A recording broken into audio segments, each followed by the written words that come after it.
अस्सलाम वालेकुम स्टूडेंट्स, आप देख रहे हैं house of college physics by Abdul Majid. आज का हमारा लेक्चर है charging of a capacitor, how capacitor will charge. In previous lectures we studied that what is capacitor, the physical parameters on which a capacitance of a capacitor depends, electric polarization of dielectric medium which is placed between the plates, and what will be the effect of the polarization on the dielectric on the capacitance due to dielectric medium. And we have a result that every time when we place the dielectric medium, capacitance of a capacitor will increase. And after that we discuss about the energy stored in a capacitor, and actually we have a result about energy will be stored in the electric field between the parallel plates. Parallel plates के दरमियान में electric field जो set होता है due to storage of charges on the plate, उस field में energy store होती है। Now it's time to calculate और explain the process of charging of a capacitor and calculate the time constant and how much time is required to charge a capacitor। वो किस पे depend करेगा, लेकिन हम इसको डेली लाइफ एप्लीकेशन के साथ को आप कह सकते हैं रिलेट करके हम इस चार्जिंग और डिस्चार्जिंग प्रोसेस को स्टडी करेंगे। तो हमारे पास डेली लाइफ में कैपेसिटर कहाँ यूज होते हैं? We see the electronic flash guns. Electronic flash guns हमारे पास होती हैं। फॉर एग्जांपल, आपके पास कोई भी कैमरा है तो उस कैमरे के अंदर भी फ्लैश होता है, आपका मोबाइल कैमरा उसके अंदर भी फ्लैश है, ठीक है। और आपकी कोई ऐसी डिजिटल डिवाइस जिसमें इंडिकेटर्स इस्तेमाल होते हैं, टाइम लैप में कोई ऑपरेटर्स है, आपके पास कोई क्लॉक है जिसमें आप time lap with light indication इस्तेमाल करते हैं। उसके अलावा आपकी व्हीकल्स के अंदर कार वाइपर्स होते हैं, तो उन कार वाइपर्स को सर्किट को ऑन करने के लिए एक्साइट डी एक्साइट जिसमें टाइम इंटरवल रिक्वायर है, ठीक है, उन डिवाइसेस में हम कैपेसिटर को इस्तेमाल करते हैं, ठीक है। तो इस कैपेसिटर का टाइम डिले और टाइम कांस्टेंट के साथ क्या ताल्लुक है वो भी हम डिस्कस करेंगे, लेकिन सबसे पहले how capacitor will charge. We have a diagram in which we connect a capacitor and a resistor with the external source of voltage EMF or EMF with the switch S. अब अगर हम इस S switch को on करेंगे, जैसे ही switch on होगा ये circuit complete होगा, चार्जिंग विल स्टार्ट, ठीक है। तो आप इसको क्या लिख सकते हैं?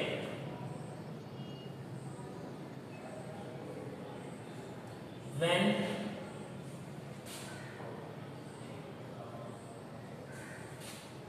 Will on, charge Q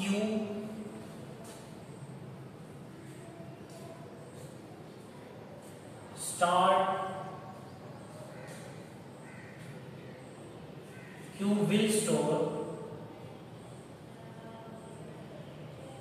on plates of capacitor. Capacitor की प्लेट्स पे जो चार्ज Q है वो स्टोर होना शुरू हो जाएगा, ठीक है। अब इसकी डिपेंडेंस किस पे है? Large the value of C, capacitance की वैल्यू लार्ज होगी, large time is required to store the charge on capacitor. इसका मतलब ये कि अगर आपके पास ये जो कैपेसिटेंस है कैपेसिटर की इसकी वैल्यू लार्ज होगी, ठीक है, तो आपके पास जो टाइम है वो भी ज्यादा लगेगा चार्ज को स्टोर करने के लिए, ठीक है। इसके अलावा जो रेजिस्टेंस हमने लगाई है, large the resistance, large time is required to store the charge or to capacitor charge a capacitor। इसके अलावा जो R की वैल्यू है अगर भी ये भी होगी तो टाइम भी, क्यों, रेजिस्टेंस ज्यादा जब होती है current will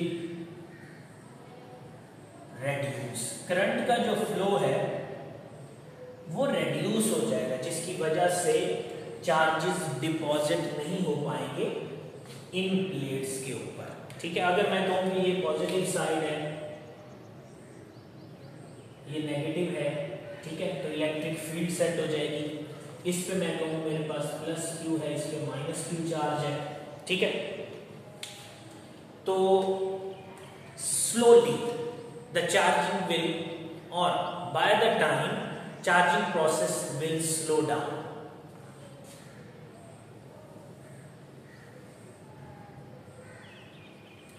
After some time charging process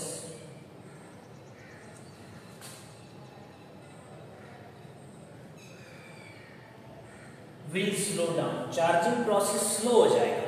अभी चार्जिंग प्रोसेस स्लो क्यों होगा, ठीक है, बिकॉज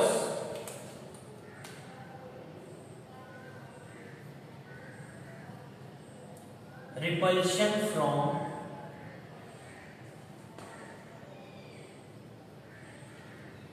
प्रेजेंट और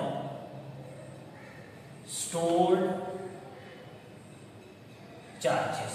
हमारे पास क्योंकि फॉर एग्जाम्पल मैं कहूँगी यहाँ पॉजिटिव चार्ज आ गया या नेगेटिव चार्ज है एक प्लेट पर, तो फर्दर इलेक्ट्रॉन जो है यहाँ जो आएंगे इस सर्किट में से, उनको ये जो नेगेटिव है ये क्या करेंगे, रिपेल करेंगे, ठीक है। इसी तरह इस साइड में पॉजिटिव चार्जेस के लिए कॉन्सेप्ट होगा, तो फर्दर इलेक्ट्रॉन जो है, जो ये रिपल्शन है, ये पहले से स्टोर चार्जेस के साथ टाइम के साथ रिपल्शन बढ़ेगी तो करंट कम हो जाएगा, करंट कम होगा तो चार्जिंग का process after time T slow down हो जाएगा। अगर हम इसकी दो सिचुएशंस बना लें, इनिशियली अगर हम कहें कि हमारे पास जब टाइम की वैल्यू 0 तो Q स्टोर भी 0, जब हमारा टाइम जो है T हो जाएगा तो Q will be equal to Q naught. ये मैक्सिमम चार्ज स्टोर है, Q नॉट क्या है, मैक्सिमम चार्ज स्टोर। तो आफ्टर सम टाइम जो है वो सारे चार्जेस डिपॉजिट हो जाएंगे, then we said that capacitor will be charged और fully charged. Actually in real case capacitor कभी भी फुली चार्ज नहीं होता, लेकिन जैसे ही चार्जिंग प्रोसेस स्लो डाउन हो जाता है, और जब हम कंसीडर करेंगे कि हमारे पास जो potential of capacitor become equal to EMF।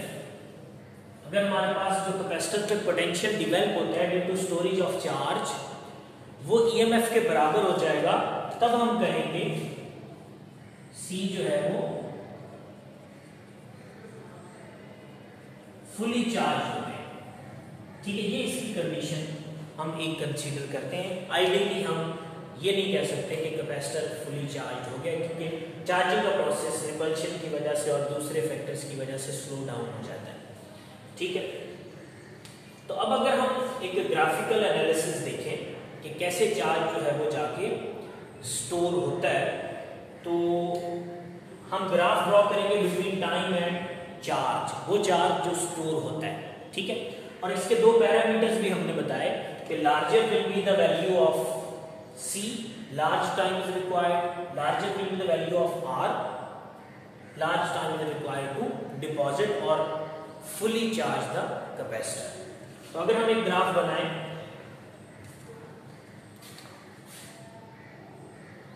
Initially increase करेगा, आप लास्ट में जाके स्मूथनेस आ जाएगी ग्राफ के अंदर, ठीक है। ये स्मूथनेस हमें क्या बताएगी?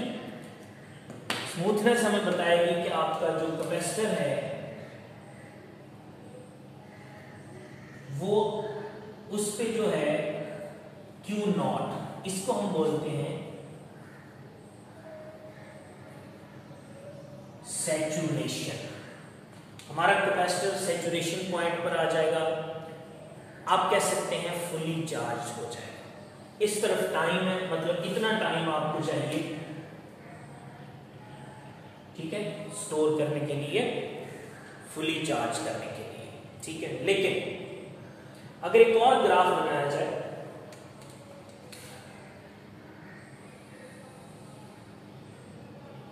ये ग्राफ बनाते हैं और इसके लिए जो उसी इंस्टेंट पे जो वैल्यू होगी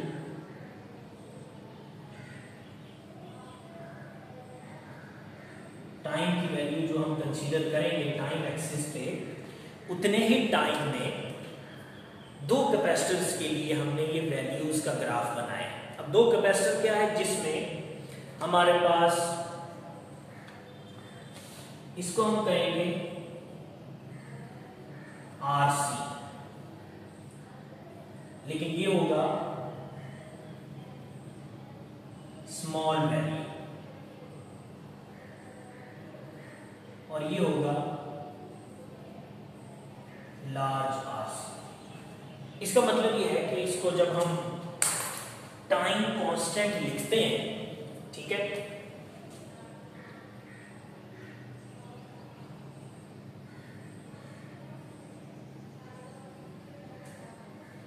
टाइम कांस्टेंट जो बनेगा वो होगा product of R and C। ये हमारे पास टाइम होता है, या आप लिख सकते हैं सिंपली टाइम रिक्वायर्ड टू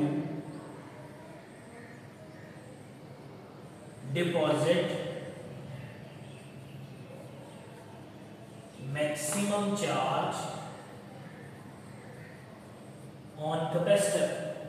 हमारे पास मैक्सिमम चार्ज डिपॉजिट करने के लिए जो टाइम रिक्वायर होगा, ठीक है, उसको हम टाइम कांस्टेंट कहेंगे। अब चार्ज डिपोजिशन और टाइम, इनमें आपस में रिलेशन लीनियर रहेंगे, दे आर रिलेटेड एक्सपोनेंशियली, इनका आपस में एक्सपोनेंशियल का फंक्शन है। और वो हम जब लिखेंगे, फॉर एग्जाम्पल मैं एक इक्वेशन तो लिखूं कि RC must be equals to time, product of RC जो है वो टाइम के बराबर। If the product of R and C is larger, large time is required to deposit the charge. और जब हम देखें कि जो वैल्यू आप देखें कम होगी, जिसकी RC की वैल्यू कम होगी, वो कम टाइम में डिपॉजिट कर देगा मैक्सिमम चार्ज, और जिसमें RC की वैल्यू लार्ज होगी वो ज्यादा टाइम लेगा। ये जो ब्लू लाइन है ये ज्यादा टाइम पे जाके कोइंसाइड करेगी मैक्सिमम चार्ज को, ठीक है। तो इस वजह से हमारे पास ये दो ग्राफ्स का कंपैरिजन है, एक में RC की वैल्यू कम कंसीडर की, एक में ज्यादा। तो smaller will be the value of R and C, small or less time is required to deposit the maximum charge Q naught, और उसी तरह larger will be the value of RC, product of RC, a large time is required, ठीक है। इसके opposite भी है, जो capacitor जल्दी चार्ज होता है वो जल्दी डिस्चार्ज भी होता है, और जो चार्ज रैपिडली गेन करता है वो रैपिडली डिस्ट्रॉय, वो क्या कहते हैं, लीव भी करवाता है चार्जेस को। तो ये टाइम कांस्टेंट RT के बराबर है। और हमारे पास अगर मैं इसमें इक्वेशन लिखूं कि हमारे पास जो चार्ज डिपोजिशन की वैल्यू है that is Q naught into 1 minus exponential minus T over RC। ये हमारे पास एक्सपोनेंशियल इक्वेशन है जो इंस्टेंट चार्ज डिपोजिशन को बताएगी। Q naught will be the maximum charge deposition. E is exponential function. E की value हमारे पास होती है 2.713, ठीक है। और अगर मैं कहूं कि हम इसके लिए टाइम कांस्टेंट निकालें, time constant to deposit 63.7% of charge, अगर हम 63.7% ऑफ चार्ज डिपॉजिट कर लें, ठीक है, तो हम कहेंगे कि ये हमारे पास मैक्सिमम वैल्यू है चार्ज कांस्टेंट की। अब इसकी कैलकुलेशन कैसे करेंगे? सिंपली हम यहां पुट करते हैं, यहां पुट करें Q equals to Q naught into 1 minus exponential minus ऊपर भी RC आ जाएगा, डिवीजन में भी RC, क्योंकि T इक्वल्स टू RC है, ठीक है। तो ये हमारे पास आ जाएगा Q equals to Q naught into 1 minus 1/E, क्योंकि जब ये कैंसल आउट होंगे RC से RC -1 बचेगा, -1 को वो डिनोमिनेटर में ले जाएंगे, डिनोमिनेटर में इसमें ये वैल्यू आप पुट करें तो आपके पास जो आंसर आएगा Q into Q not of 63.7%। Percent कैसे निकालेंगे? आप 100 से मल्टीप्लाई कर लें। जब भी आप परसेंटेज फाइंड करते हैं उसका मतलब ये 100 होता है, ठीक है। तो ये आपके पास जब मैक्सिमम चार्ज डिपॉजिट हो जाएगा 63% चार्जिंग प्रोसेस में, उस पर्टिकुलर टाइम को time constant for a particular capacitor कहते हैं, और इसी को हम मैक्सिमम वैल्यू भी लेते हैं। इसके बाद चार्जिंग का प्रोसेस फ्लैट होना शुरू हो जाता है, स्लो डाउन होता है due to repulsion of charge present earlier on the plate, जो पहले डिपॉजिट हो जाते हैं उनकी वजह से रिपल्शन होती है, और रेजिस्टेंस जो है वो भी लार्ज अगर हो हमारे पास तो भी करंट की वैल्यू मिनिमम होती है। करंट मिनिमम मतलब फ्लो ऑफ चार्ज रेजिस्टिव हो जाएगा, उसमें रेजिस्टेंस आ जाएगी और वो कम होना शुरू हो जाएगा। So that is the charging process of a capacitor. ये क्वेश्चन भी आ सकता है अलग से आपके, एक्सप्लेन द चार्जिंग प्रोसेस। ये आपके पास इसका प्रूव हम अगले लेक्चर में करेंगे। How can we prove that the product of R and C must be equal to T, ठीक है। ये टाइम के कैसे बराबर होता है, ग्राफ को आप एक्सप्लेन करेंगे ग्राफिकल मेथड से, और आप डायग्राम भी बनाएंगे और इसमें बताएंगे हमारे रिजल्ट्स क्या आते हैं। और ये एक्सपोनेंशियल का फंक्शन 63% किसके लिए आता है? चार्जिंग प्रोसेस के लिए आता है। क्यों आता है, कैसे आता है? क्योंकि charging process is an exponential function. ये भी अलग से MCQ आ सकता है, लीनियर है, इनवर्स है, एक्सपोनेंशियल है, तो ये ऑप्शंस में आ जाएंगे। तो ये भी आपके पास क्या है? MCQ, ठीक है। उसके बाद ये भी MCQ, इसको ohm times farad equal to second यूं भी बोलते हैं, ठीक है। और ये जो वैल्यू है मैक्सिमम चार्ज किसके बराबर हो सकता है? ये भी हमारे पास चार्जिंग प्रोसेस में 63.7% है, ठीक है। Hopefully you get the concept of charging of a capacitor with time constant, with graphical analysis, ठीक है, and with the final result। अगले लेक्चर तक के लिए अल्लाह हाफ़िज़।